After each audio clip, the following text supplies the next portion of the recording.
Hey, this is Chris at Rekkid Talk, and so we're going to do a contest entry. This is for Richard McCook over in the UK. So he's doing a contest for his 3rd anniversary on YouTube.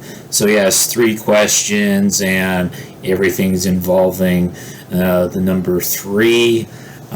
So his first question is he wants you to pick 3 different artists from your collection, showing both their best and their worst albums. And so let's get into that. First artist I'm going to show is going to be Herbie Hancock. I'm not going to claim that I've listened to every Herbie Hancock album that exists, so I'm really just going to pick my favorite and my least favorite from what I have. And so my favorite is Herbie Headhunters. So obviously it's fusion-y. He's playing electric keyboards. My parents had this when I was a kid. I got it for myself. I really like this. Something that I picked up recently. I saw this for fairly cheap in a pawn shop. This was from 1979 or 1980. 1979. Feats Don't Fail Me Now, and this is not very good at all. Next group, My Morning Jacket. I have most of the My Morning Jacket catalog on vinyl. My favorite My Morning Jacket album is Circuital from, I think, 2011.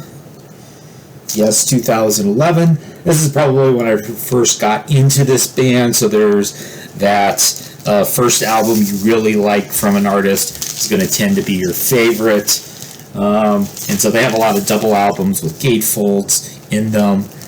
My least favorite My Morning Jacket album is the My Morning Jacket, The Waterfall Part 2. So anything that's album part 2 tends to be a little bit suspect. I mean, it's not terrible, but I just haven't found myself going back to it very much. It's pretty recent, from 2020. Then the third one I'm going to go into is going to be Susie and the Banshees. So I've mentioned this in videos before, but hey, I'll do it again. Juju from 1981, I think was them at their very high point. Maybe the best album from 1981. So John McCook on guitar, the best guitarist, the best lineup that they ever had. My least favorite Susie album, well, I discovered them through Peep Show, because that's kind of what broke them in the States, and then worked backwards. And then the next one after Peep Show was Superstition. You notice I have not upgraded Superstition to vinyl, and probably never will. This sort of seemed to kill the band for me. I think they only had one other studio album after this one, but this just wasn't very good at all. It came out in 1991, and there was so much good stuff coming out in 1991, but this kind of got lost. He wants you to do 3 albums you have on CD but would love to have on vinyl, or vice versa. Well, I just showed you something I've on CD that I'm not upgrading to vinyl. I'll show you 3 that I definitely would like to upgrade to vinyl at some point. Several Cure albums. I'll do Disintegration because it's my favorite Cure album, but I don't have it on vinyl yet. The White Stripes debut. It's the only one of the White Stripes studio albums that I have not yet gotten on vinyl. It was currently sold out in their Third Man store. And then an obscure early 90s album that I like to show, Mary's Danish Circa. So they put out, I think, about 3 albums or so in the late 80s, early 90s. Dual female lead singers, sort of alternative, a little bit of funky sound to it, so a little Red Hot Chili Peppers, but with female vocalists. This exists on vinyl, but it's rare and expensive. It's never been reissued. It's probably unlikely to be reissued. due to the band being fairly obscure, the record label no longer existing. The record label basically screwed them out of any chance of really having a successful career. Then his third prompt is to show 3 artists where a best of is really all you need. I'm going to break Richard's heart with my first answer. I bet some other people have picked this as well.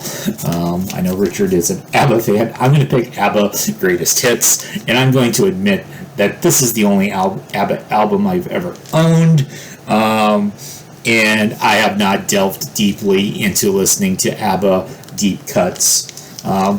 I'm sure you could make the argument I need volume 2 of the greatest hits as well.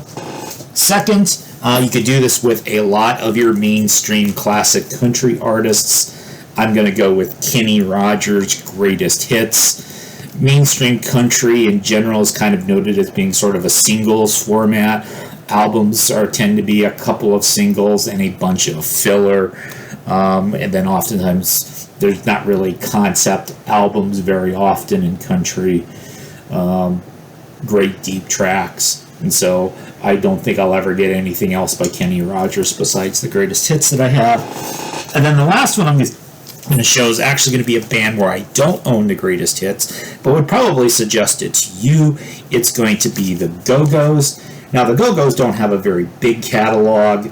I have their first 2 records, so Beauty and the Beat and Vacation. The third one, Talk Show, I don't have, so those were their 3 albums from the 1980s that have all the hit singles that you would know by them. There is a compilation that has all of those hit singles on it. I don't really find their deep tracks to be all that interesting. And so if I ever came across the Go-Go's Greatest Hits compilation, I'd probably get it and sell or VCLT these guys away. I know there was a 4th studio album that came out in the early 2000s as a reunion that I don't think I've ever listened to, but that'll be my last suggestion. So thanks, Richard, for having your contest, and talk to you next time.